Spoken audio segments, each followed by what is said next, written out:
بسم اللہ الرحمن الرحیم۔ درس حدیث سبق نمبر 24۔ مسجد میں نماز کے لیے عورتوں کا آنا۔ حضرت عبداللہ ابن عمر رضی اللہ تعالیٰ عنہ سے روایت ہے کہ رسول اللہ صلی اللہ علیہ وسلم نے فرمایا کہ جب تمہاری بیویاں رات کو مسجد جانے کے لیے تم سے اجازت مانگے تو ان کو اجازت دیا کرو۔ حضرت عبداللہ ابن عمر رضی اللہ تعالیٰ عنہ سے روایت ہے کہ رسول اللہ صلی اللہ علیہ وسلم نے فرمایا کہ اپنی عورتوں کو مسجدوں میں جانے سے منع نہ کرو اور ان کے لیے بہتر ان کے گھر ہی ہے۔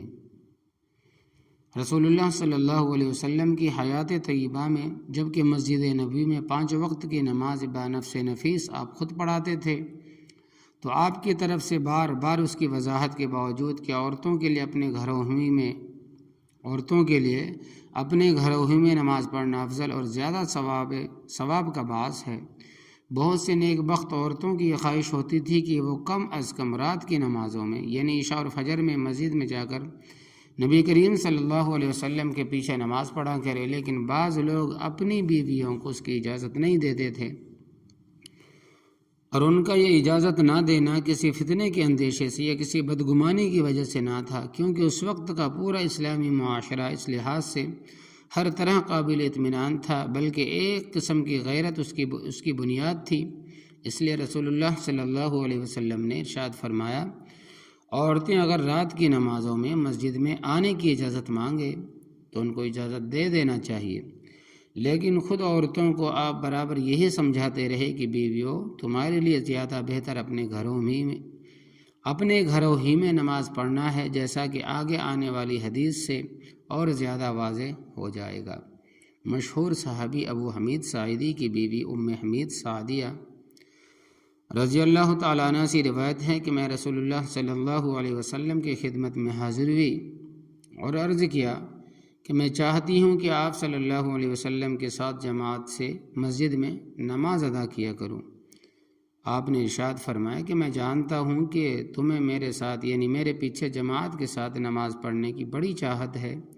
اور مسئلہ شریعت کا یہ ہے کہ تمہاری وہ نماز جو تم اپنے گھر کے اندرونی حصے میں پڑھو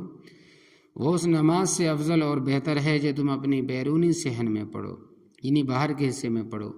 اور باہر کے حصے میں یعنی بیرونی صحن میں تمہارا نماز پڑھنا اس سے بہتر ہے کہ تم اپنے گھر کے صحن میں پڑھو، اور اپنے گھر کے صحن میں تمہارا نماز پڑھنا اس سے بہتر ہے کہ تم اپنے محلے کی مسجد میں جو تمہارے مکان سے قریب ہے نماز پڑھو، اور اپنے محلے والے مسجد میں تمہارا نماز پڑھنا اس سے بہتر ہے کہ تم میری مسجد میں آ کر نماز پڑھو۔ تو اس حدیث کے علاوہ اور بھی بہت سی حدیثوں سے معلوم ہوتا ہے کہ عورتوں کی نماز کے بارے میں رسول اللہ صلی اللہ علیہ وسلم نے اسی طرح کی وضاحت بار بار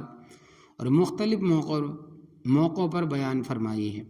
لیکن اس کے باوجود بہت سی صحابیات کا دلی جذبہ یہی ہوتا تھا کہ چاہے ہمارے لیے اپنے گھروں میں نماز پڑھنا افضل اور زیادہ ثواب کی بات ہو، لیکن ہم کم از کم رات کی نمازیں مسجد میں حاضر ہو کر نبی کریم صلی اللہ علیہ وسلم کے پیچھے ہی پڑھ لیا کریں، اور چونکہ اس جذبے کی بنیاد نبی کریم صلی اللہ علیہ وسلم کے ساتھ آپ کی سچی ایمانی محبت تھی، اور اس زمانے میں کسی فتنے کا اندیشہ بھی نہیں تھا، اس لیے حضرت صلی اللہ علیہ وسلم نے لوگوں سے فرمایا کہ عورتیں اگر رات کو مسجدوں میں جانے کی اجازت چاہیں تو ان کو اجازت دے دیا کرو۔ بہرحال یہ اجازت دینے کا حکم اس وقت کہا ہے جبکہ عورتوں کے مسجد میں جانے میں کسی برائی کا خطرہ اور کسی فتنے کا اندیشہ نہیں تھا، اور بعض صحابہ کرام صرف عرفی غیرت یا اپنے خاص مزاج کی وجہ سے اپنی بیویوں کو مسجد میں جانے سے منع کر دیتے تھے، لیکن جب عورتوں اور مردوں دونوں کے حالات میں تبدیلی آ گئی اور فتنوں سے اندیشے پیدا ہو گئے تو خود حضرت عائشہ صدیقہ رضی اللہ تعالی عنہا، جن سے زیادہ کوئی بھی عورتوں کے ظاہری و باطنی حال اور رسول اللہ صلی اللہ علیہ وسلم کے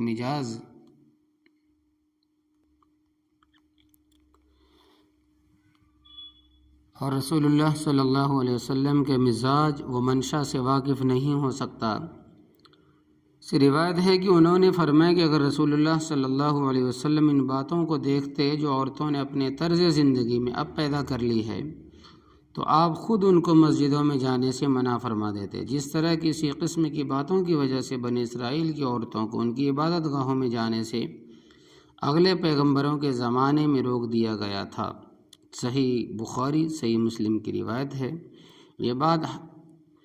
حضرت صدیقہ رضی اللہ تعالی عنہا نے نبی کریم صلی اللہ علیہ وسلم کے وصال کے بعد اپنے زمانے میں فرمائی تھی، اور بقول حضرت شاہ ولی اللہ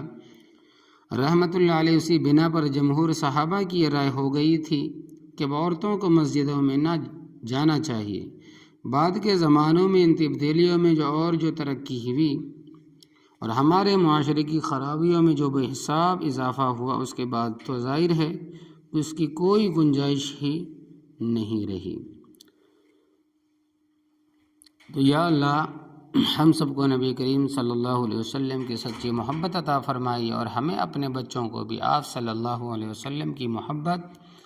اور اس کے تقاضے سکھانے کی توفیق عطا فرمائیے۔ یا اللہ ہم سب کو اپنی عقائد، عبادات، معاملات، معاشرت، اخلاق میں علماء حق کی تعلیمات کے مطابق درست کرنے کی فکر نصیب فرمائیے۔ یا اللہ ہم نے آج احادیث مبارکہ سے دین کا جو علم حاصل کیا ہے، اس کو صحیح انداز میں محبت و حکمت سے دوسروں تک اور خاص طور پر اپنے گھروں میں پہنچانے کی توفیق عطا فرمائیے۔ آمین یا رب العالمین۔ اللہم صلی علی محمد النبی الامی وعلی آلہ وسلم تسلیما۔